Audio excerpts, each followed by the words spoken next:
I trust Lamar. I trust him for a couple reasons. Number one, Lamar just don't lose consecutive games, and he's been as good as any quarterback in the league, bouncing back from a loss. Two, he's always going to be one of the most competitive and athletic guys, on the field, especially at the quarterback position. The ball is in his hands, but I don't think this game is all about Lamar.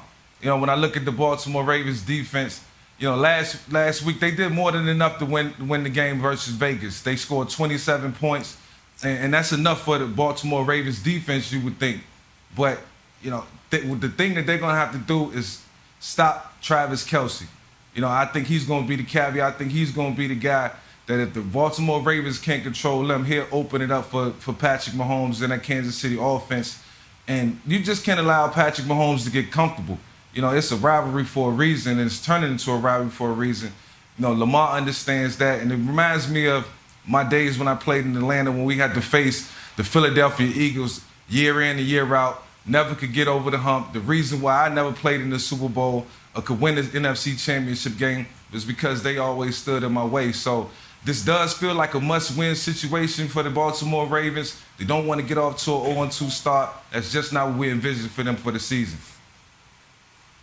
And by the way, Baltimore, if people remember, last year when I was going through the Chiefs' schedule, I said, no, they'll lose to Baltimore. Like, their toughest game of the year is their game at Baltimore. They'll lose it. This year, I think potentially their toughest game is at Baltimore. And I think there is a way for the Ravens to beat Kansas City. And Lamar is a part of it, but he is not the majority of it. They just have to run the ball almost every play.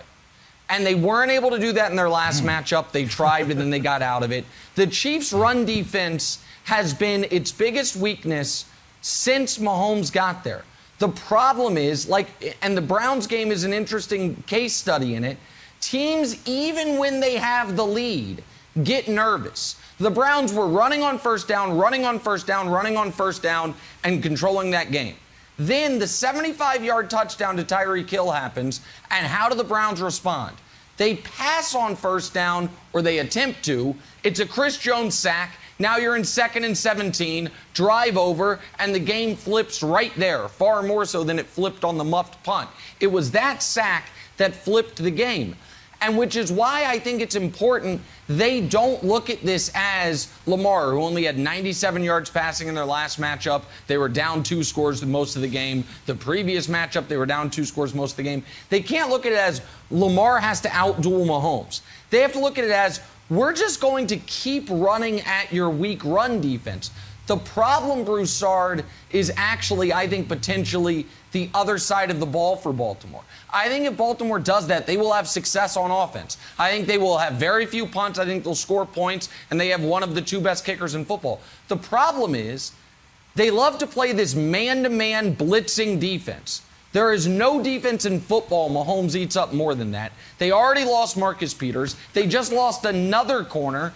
Do they have the personnel to stop the Chiefs from scoring at will? So I think there's a scenario where Lamar plays well, where the Ravens score 30 points and lose, because I think the defense is beat up, and I think the real story of the Lamar-Mahomes matchups has been the way Mahomes has beaten up the Ravens defense more so than Lamar's individual struggles. Yeah, look, I'm going to make this a trifecta because I do agree. I have confidence in Lamar to play well and to have a good game. Obviously, coming off the game with 2 fumbles, as Vick said, he wants to bounce back and play well, and I think he will. And I'm with you, Nick. I think they can have a strong running performance against that defense in Kansas City where they're very weak against the run. But they have not beaten the Chiefs in the last 3 games, all the 3 games Lamar started, and they had top 5 defenses at those times and still couldn't beat them. Now, I don't think their defense is nearly as good. Whether it's the injuries or whatever, their defense is not as good as it has been in the previous few years, and they still couldn't stop the Chiefs. So I do think if you run the football and you try to eat up clock, that's a good strategy, I believe, against the Chiefs. But the thing is, the Chiefs can score so quickly that they still can get a lead on you And if they get a lead and now Baltimore's playing from behind, you're going to have to throw the ball some, Nick. And that's where they could struggle. So I just think that the Ravens' inability, like the two of you said, their inability to stop the Chiefs is what's going to be their downfall, not so much Lamar struggling. So, Mike, do you think Lamar is in danger of playing a subpar game because he's trying to do too much? That he knows the Chiefs are his kryptonite, that Mahomes is 3-0 against them. If the Chiefs get out to an early lead, that he starts trying to make things happen. Like last game, he stayed in the pocket a little bit. At the end of the game, got stripped. He had a good, he probably had an 8-yard run, tries to turn into a 10-yard run, dives forward, gets the ball knocked out. Do you think that patience, like Lamar's patience, might be an Achilles heel here as he tries to will a beaten up and battered Ravens team to victory? Yeah, well, while sometimes you don't become naive to the things that's going on the other side of the ball, and I think Nick said it best, Lamar's going to have to do his part, and that's about all he can do. He get paid to do a job as a quarterback. That's control the offense. That's run the ball when he can. That's pass the football around the yard. But when he looked on the other side, and as he watched film or think back to what happened last week, he seen his defense get put in some critical situations in terms of the scheme. They was playing a lot of man coverage, doing a lot of blitzing and leaving guys on the island. That's a success. That's an opportunity for other teams to have big plays and successful plays going down the field. And guys are only human. You can't run around all day, on the field. Sometimes you got to preserve that energy, play a little zone. You got to mix it up. When guys are being ran down the field and other teams are stretching the field and putting them in positions where they're going to come back and be tired and then try to go at them again on the next play, that's not on the offense. That's on the defense. So I think defensively, they got to scheme up to play a little zone, not as much man, because the Kansas City Chiefs receivers will run past them all day and tire them out. So on defense, they got to preserve their energy and be better. Mike, I want to ask you one more question, because this is a point Wilds brought up Tuesday morning when we were discussing the Ravens-Raiders game.